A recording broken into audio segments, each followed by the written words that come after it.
Erev Tov, Rabotai. Two questions that were asked this morning in the shul here. I want to share them with you. Interesting questions. One is about Shabbat. What happens is that when we have the seudot on Shabbat, there's going to be dirty dishes, whatever. So the question is, are you allowed to wash the dishes on Shabbat? Also, another question that they asked was, are you allowed to wash the dishes with hot water, or do you have to use cold water? Cold water. Okay, so that's the question, right? Two questions over here. So question number one is about the dishes. So it says in the Shulchan Aruch like this, that you can wash the dishes on Shabbat as long as you have another seudah coming up. You're going to use the dishes for the next seudah. So if you didn't do yet seudah shlishit, right, you can still wash the dishes for the seudah shlishit. But once you finish seudah shlishit, you're not going to eat anymore, right? You're already full. No more food, right? You don't want to see any food anymore. Right, so that's it. So then you cannot wash dishes anymore. Why? Because you don't need it, So you're doing like effort, like tircha, which is not necessary. Yeah, after Shabbat, sure. After Shabbat, do what you want, right? Baruch HaMavdil ben kodesh lechol. Right? No problem. So that's one thing. But it says in Shulchan Aruch regarding cups though, right? Klei shtiyah, for drinking, glasses, this you can wash all day on Shabbat. Why is that? Because people are always drinking, They want to drink more and more and more, right? There's no limit. So since people are drinking all day, so therefore you can wash the cups all day, no problem, There's no limit to that. Only for the dishes we're talking about. Okay, great. That's good to know. But now, right, here's the thing. Hot water on Shabbat, right? So that everybody, when we grew up, or whatever, or when we became teshuvah, we did teshuvah, they taught us, somewhere along the line, you're not allowed to open the hot water on Shabbat, right? It's asur. Why is it asur, by the way, to open hot water on Shabbat? What's the reason for this? The boiler is going to work. The boiler is going to work. Oh, okay. Yes. Okay, so everybody agree with him? Or you have any different opinions? Yes. Nobody wants to argue with the Kohen, huh? Yes. You're scared to argue with him. That's the thing. Okay, so what's the answer to that question? The answer is, he's right, but you have to understand how that works, right? So when you have a boiler, he's not right. Okay, machloket. Okay, so we have machloket. All right, so there you go. In Judaism, in Jewish people, there's always machloket. What can you do, right? Machloket l'shem shamayim. It's good. It's no problem. No problem with that. So what's the? Explain to me why I'm not right. All right. Okay. Good. So let's try to explain a little bit. What kind of job I'm doing? What kind of job? I'm turning off the light. I'm turning off the gas. I'm doing something. What I'm doing wrong? He's chazak. Coin without the coin. Okay, good. I see. What kind of coin you are? Listen. When you use hot water, the boiler is going to work. It's automatically. It's not allowed on Shabbat. Okay. It's electricity, okay? Okay, let's I'm trying to understand this, right? It's a machloket. By the way, just like there's a machloket here, there's always also machloket in the books also about this. So we have to understand a little bit, right? So, same machloket you have here, we have also in the Torah. Same thing. Halakha. Same thing. Okay, good. So it's good. Baruch Hashem. So let me try to explain to you, right? How does a boiler work? The boiler works like this, right? The boiler heats water, right? It has like it has a big tub, right? And heats the water in the tub. How does it do that? With a thermostat. There's a thermostat. Okay? So the thermostat feels the temperature, and it feels, that it has to turn on, right? And at that time it turns it on. That's the way it works, and then it heats it up. Once it heats it up, then it stops, right? It just leaves it like that, to let it stay like that, right? Until the temperature goes down again.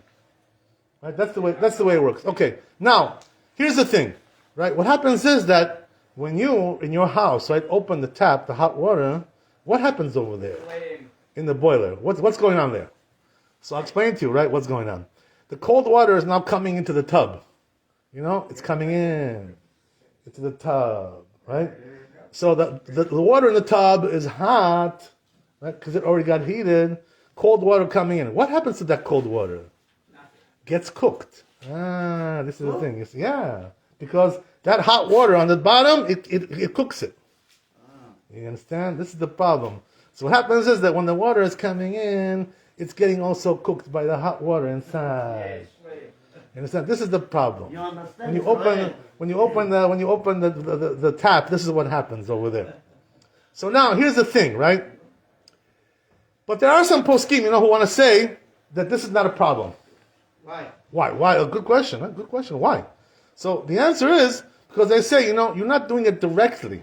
Like you're bringing. What you want is the hot water. You don't care about what's going on with the cold water. That's not your business. You know what I mean? I don't want that. I don't need kaven. Yeah, you're right. It's all one system. You're right. Absolutely, 100%. He's strong. Chazak. He's chazak. So he's also chazak. You're both chazak, you people. Okay. So we have to settle it, right? We got to settle this. This machloket. We don't want to leave here machloket, in the community. No good, right? So we have to make sure we settle. So okay. So what happens is the cold water comes in. But some say, this cold water, that's not his intention, His intention is to get the hot water. But the thing is, you need the cold water to push it out, to come to your house, to come to your sink.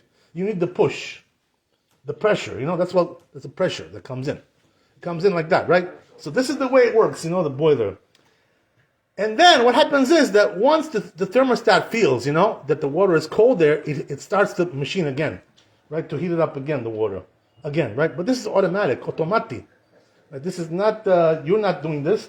And this is also grama. What does that mean, grama? It's a delay there, It's a delay. It's not direct, it's indirect. But here's the thing. Some say also, that this thing, the way it works is called grama. It's indirect causation. Why? Because you're bringing this and something else is happening over there. That's called asata monea. You're just opening up the channel for it to work, but you're not pushing it yourself. All kinds of things like this, they talk about all kinds of things like this. So therefore, there's a lot of things that come into this. And the Rabbi Rabbi Shalom, in his book, Chazon Obadia, as we said, right, yesterday, he was writing this book before he passed away, So over there, his conclusion was, there's room to be lenient with this, to be mekel, with this system. You know why? Because the thing is, because you're not mitkaven, that's not your intention to bring the water in there, it's only Isur D'Rabbanan, it's already binnacle. And then there's all kinds of things, grama, indirect causation, we combine all kinds of svarot, and like this, and there's room to be lenient with the hot water. How can we be lenient if Torah says something and we could be lenient? That's not from the Torah, that's the thing, Well, the thing is that it has to be mitkaven, has to have kavanah for this. But your kavanah is not like to bring the cold water. You don't care about that. I just want the hot water. You know what I mean? That's not your kavanah, to cook the water. Anyway, there's a lot of things to talk about. If I get into this now, I'm going to keep you here all night, You don't want to stay here all night with me, right? You don't love me that much, So I'm not going to, talk too much about this. But the thing is, it's a machloket, whatever, there's all kinds of things. The rabbi says if you want to be lenient with this, there's room to be lenient with this. But this only applies when you have a boiler, like we talked about now, But if you have a machine, one of those machines that like instantly, when you turn on the tap, it starts the machine, like the heat, right. We call that in Israel, we call this yunkers, You ever heard of it? They're like these machines, It's like an oven that stands in the laundry room, and when you open the tap, it starts, boom, poof, starts to heat up like this, right? If you have a machine like that, for sure it's asur. Why? Because when you open the tap, it's heating the water right away on the spot. That's for sure a problem, So you got to figure out, first of all, what you got. And most buildings, by the way, have a boiler, But there are some houses, private houses, that have that, that quick one, the fast heater, that heats it up right away when you open the tap. So if you have one of those, forget about it, right? Nothing to talk about. But if you have a boiler, there's room to be lenient. So therefore, if you want to be lenient about this, according to the the psak of Mahan, Rabbi Shalom, who paskined in Chazon Obadia, volume 4, over there, that it's allowed to do this, Yeshal Mari Simon, you have what to rely on. A lot of people, by the way, when they saw this book, it came out already 15 years ago. When they saw this, they said, they said, okay, I'm gonna use this, it's good, I like that. Because, the truth is, having hot water is very convenient, it makes life easier for all kinds of things, So a lot of people want to be lenient with this. It's okay, if you want to be lenient, Yeshal Mali Smoch, you have what to rely on. But anyway, if you want to be stringent, if you want to be machamir, that's also good, Mechila, So you were saying? What about workout, like exercise? Can I do it on Sunday? Good question. Wow, that's a good question. It's not really related to what we're talking about, but the thing is, I'll tell you honestly, like you're talking about doing, fiscultura, calisthenics, like jumping jacks and things like this, push-ups, pull-ups, this, right? Yeah, you're allowed to do that on Shabbat. There's no prohibition. The only thing which is not allowed to do on Shabbat is to do like, to go into the sauna, to sweat, to bring out the ziyah, to bring out the sweat from your body. This is not allowed, things like this, But just to do some calisthenics, like I like to do, the Rambam says like this, The Rambam says it's good to do a little exercise before you eat your meal, because you heat up the body and it digests better, the food, this way, your body's working faster. So it says, right, good idea to do that before you eat. That's what I do always, I do a little exercise before I have my meal. But on Shabbat, I don't do it, not because it's not allowed, just, I want to, take it easy on Shabbat, take it easy, rest, melucha, right? I want to take it easy. That's the only thing. But if you want to do it, for your health, you want to do some, exercise like this, there's no prohibition to do that on Shabbat. Okay, whatever, that's a different discussion. But anyway, right, getting back to what we said.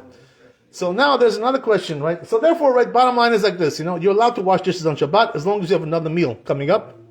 Otherwise, don't do it. When it comes to drinking vessels, you're allowed to do it all day. That's number one.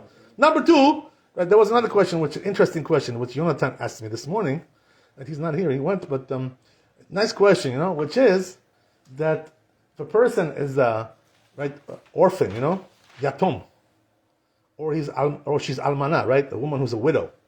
So the Torah tells us, that you have to be careful with them, Don't give them problems, these people. If you give them problems, Hashem is going to give you problems. You know what I mean? Don't mess with them.